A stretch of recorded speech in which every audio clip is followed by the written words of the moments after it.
High, আমি সুমনা। আশা করি সবাই ভালো আছেন। আমি প্রতিদিন ক্যালকাটা অ্যাভেনগার্ডের বিভিন্ন কর্মকাণ্ড নিয়ে আপনাদের কাছে আলোচনা করি। আজ এসেছি পথ শিশুদের শারদ শিরোমণি অনুষ্ঠান নিয়ে কিছু বলতে। ভাবছেন সেটা আবার কি? সত্যি, আমরা 25-30 জন পথ শিশুদের নিয়ে কলকাতার বিভিন্ন প্রতিমা দর্শন করতাম এবং তাদের ভালো লাগার উপর পুরস্কার ঘোষণা করা হতো।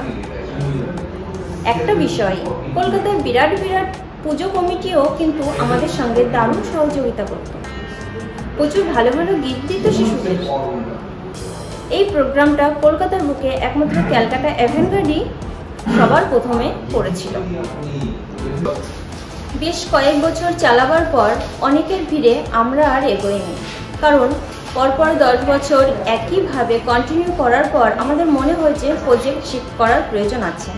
তাই আমরা নতুন কয়েকটি প্রজেক্ট আবার নিয়ে এসেছি, সেগুলো আমি আস্তে আস্তে আপনাদের জানাবো।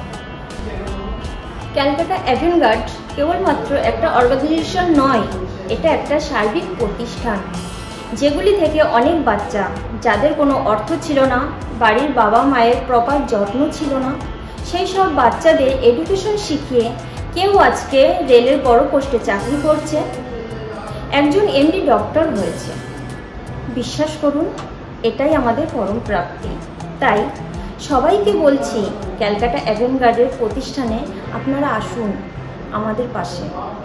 ভালো থাকবেন আর যোগাযোগ করবেন আমার সঙ্গে।